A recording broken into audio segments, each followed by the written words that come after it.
नमस्कार दोस्तों, आज हम बात करेंगे इस vector field and scalar field के बारे में और कुछ एग्जांपल्स डिस्कस करेंगे। सबसे पहले समझते हैं कि स्केलर फील्ड क्या होता है।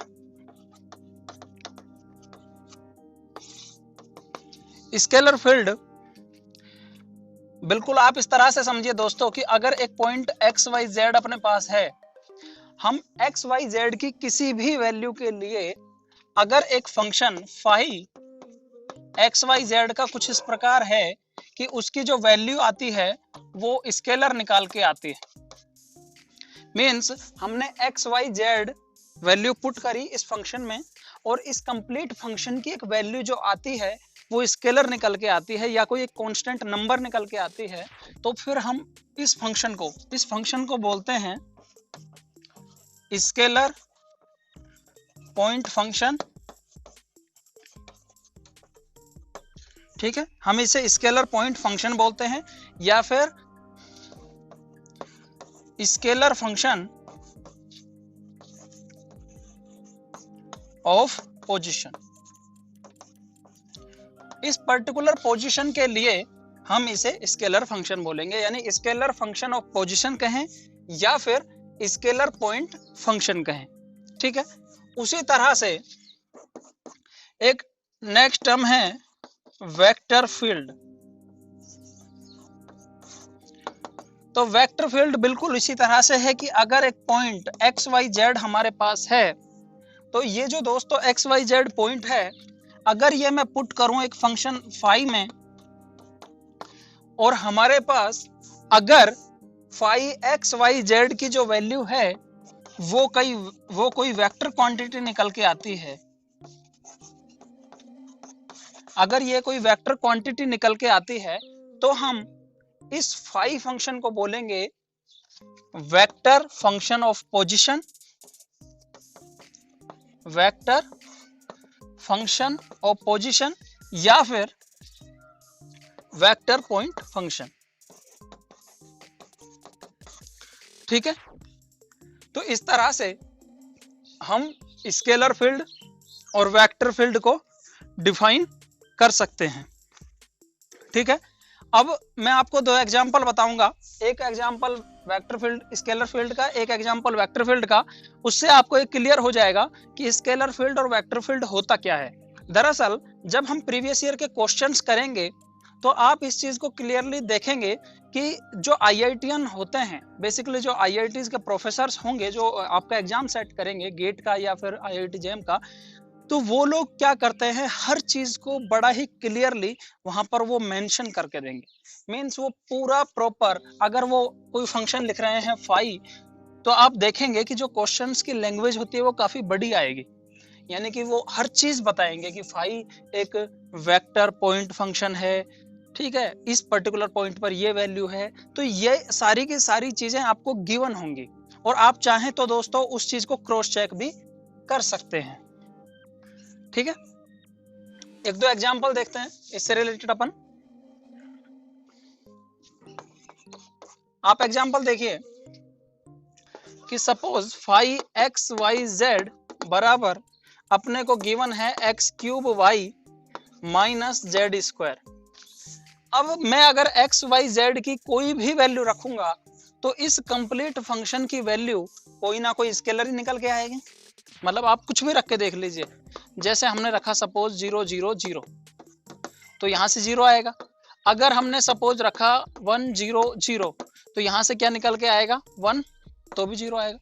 कहने का मतलब ये कि आप एक्स वाई जेड की कोई भी वैल्यू रख लें, अगर ये कंप्लीट फंक्शन एक scalar quantity as a result देता है तो हम इसे बोलेंगे स्केलर पॉइंट फंक्शन, और इन पॉइंट से जो फील्ड हमारा जनरेट होगा उसे हम बोलेंगे स्केलर फील्ड। ठीक है, सिंपल। उसी तरह से एक एग्जांपल अपन इसका ले लेते हैं, suppose v X Y Z, ये किसका एग्जांपल हमने लिया, equal to X Y square I cap minus 2y Z cube J cap और plus X square Z K cap. एक चीज आप यहां पर अगर देख पाए हो, थोड़ा सा समझने की कोशिश अगर की है आपने, तो आप यहाँ देखेंगे कि जब मैंने ये फाई फंक्शन लिखा था तो यहाँ पर कोई आई कैप या जे कैप का जिक्र नहीं हुआ, क्योंकि ये स्केलर पॉइंट फंक्शन था और इस कंप्लीट की वैल्यू एक स्केलर निकल के आ रही थी। यहाँ पर जो ये आपको फाई फंक्शन होगा या वी फंक्शन होगा, तो यहाँ पर हर किसी के साथ में आपको आई या जे उसके प्रोडक्ट में मिलेगा। इसका मतलब ये होगा कि जब भी आप यहाँ पर कोई भी वैल्यू रखोगे एक्स वाई जेड की, तो आपको एक vector quantity as a result मिलने वाली है।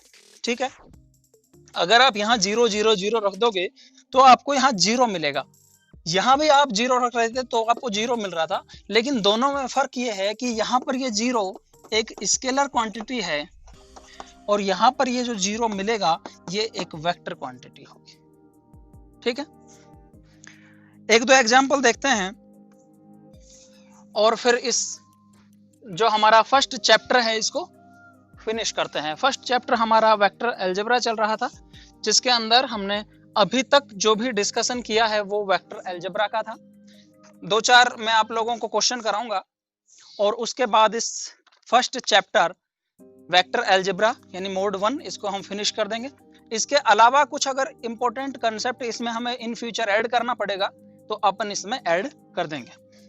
ठीक है, अभी तक के लिए लेकिन ये कंटेंट सफिशिएंट है जो हम पढ़ रहे हैं। ओके, सो फर्स्ट एक क्वेश्चन देखते हैं कि given the scalar field defined by phi X Y Z कुछ इस प्रकार डिफाइन है कि 3x² y minus X Y cube plus 5। तो हमसे पूछ रहा है कि आप वैल्यू बताइए इस पॉइंट पर और 1, -2, इस पॉइंट पर, यानी इन दो पॉइंट्स पर हमको इस फाई फंक्शन की वैल्यू बतानी है। तो दोस्तों जब अपन 0 0 0 रखेंगे इस फाई में तो अपने को मिलेगा 3 × 0 -0 + 5 यानी कि 5। ये अपना A हो गया और B यानी कि x की जगह 1 रखा, y की जगह -2 रखा, z की जगह 2 रखा, और जब आप इसमें पुट करेंगे तो देखेंगे आप 3 1 का स्क्वायर -2 -1 -2 का क्यूब और प्लस में 5। यहाँ से जब आप सोल्व करेंगे तो ये माइनस का 6 हो जाएगा और ये देखिए -2 की पावर क्यूब मीन्स माइनस का 8, माइनस माइनस प्लस हो गया और प्लस का 5, -6 और +5 माइनस का 1 और 8, यहां से कितना आ जाएगा अपने पास मित्रों 7। ठीक है, यहां से क्या आ जाएगा 7 आ जाएगा। ओके, नेक्स्ट क्वेश्चन देखते हैं। ये क्वेश्चन बहुत आसान है दोस्तों वेक्टर अलजेब्रा से, लेकिन इन क्वेश्चंस को मेरा बताने का पर्पस जो है वो ये है ताकि आपको कंसेप्ट जो है वो क्लियर हो जाए। Draw graph of vector field defined bye, define क्या किया हुआ है Vxy = xi cap plus y j cap.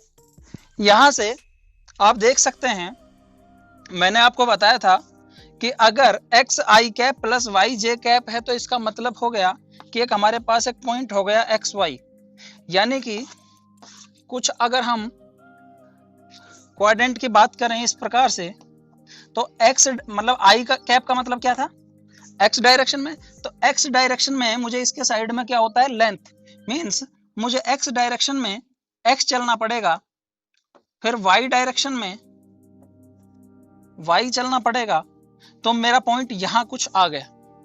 ठीक है, अब हो सकता है ये x इतना कोई हो, y इतना हो, तो कहने का मतलब ये कि अब ये है, अब इसमें बढ़ाते चले जाएंगे तो आप ये चीज एक नोटिस करेंगे कि एक सर्कुलर फॉर्म में बाहर की तरफ एरो निकलता हुआ आपको दिखेगा। जो मैंने हैंड रिटन नोट्स आपको स्कैन करके दिए हैं आप उसमें इसका जो आंसर है वो क्लियरली आप देख पाएंगे। सेकंड हमसे कहा गया था कि V X Y equal to minus X I cap minus Y J cap. तो इसमें आप अगर देखेंगे तो इसमें अंदर की साइड आपको एरो मिलेगा। ठीक है, ये क्वेश्चन देखते हैं। ये क्वेश्चन दोस्तों गेट इलेक्ट्रॉनिक्स एंड कम्युनिकेशन 2016 के अंदर पूछा हुआ है। इस क्वेश्चन के अंदर कह रहा है कि consider the following time varying vector. ये एक टाइम वेरिंग वेक्टर आई से डिनोट इन्होंने किया हुआ है कि X cap 15 cos omega T plus Y cap 5 sine omega T is a Cartesian coordinates in the Cartesian coordinates where omega is greater than equal 0 is a constant. ठीक है, omega एक constant है जो 0 से बड़ा है।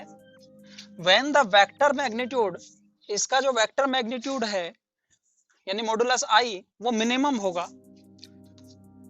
तो जब मिनिमम होगा तो थीटा जो है वो I makes with the X axis, I के साथ में यानी ये जो आई है एक्स एक्सिस के साथ में जो एंगल बना रहा है उसे हमने थीटा बोला है।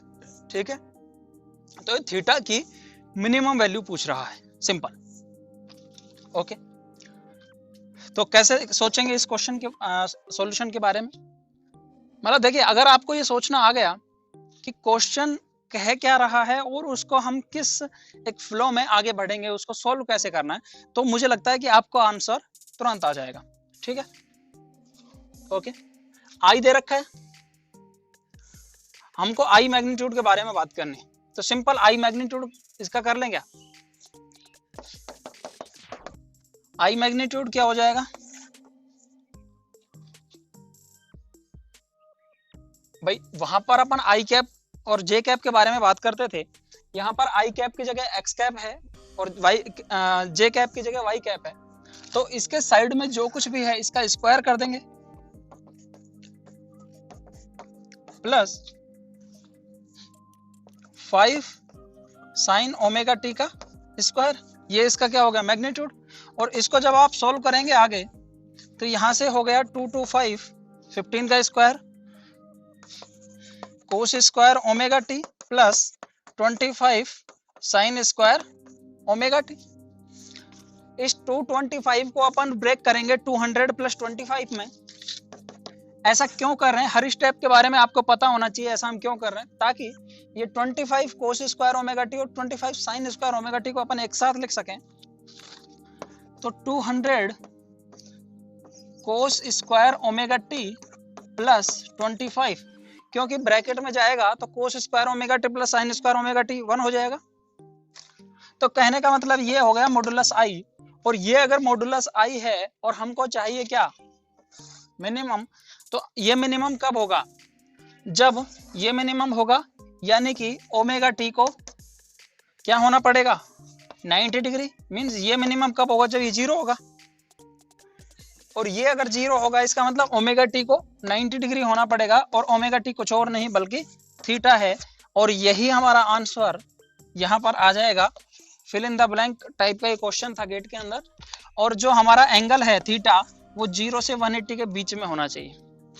अब कहने को तो 90 की जगह 270 पर भी कोस 0 होगा, लेकिन चूंकि 270 इस पर्टिकुलर इंटरवल के बीच में लाए नहीं करता है, इसीलिए ये हमारा आंसर नहीं होगा, हमारा आंसर हो जाएगा 90 डिग्री। ठीक है, 2 क्वेश्चन और लेते हैं और फिर इस चैप्टर को अपन फिनिश करते हैं।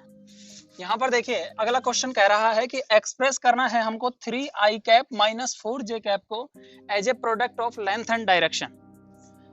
ठीक है, कोई भी वेक्टर होता है, मैंने बताया था आपको, कोई भी आर वेक्टर अपना होता था तो हम इसका मैग्नीट्यूड और इसकी डायरेक्शन जब भी बात करते हैं किसी भी वेक्टर की, उसके कैप से करेंगे पर्टिकुलर उसी डायरेक्शन में, और ये इसकी क्या होती थी लेंथ और ये होती थी इसकी डायरेक्शन।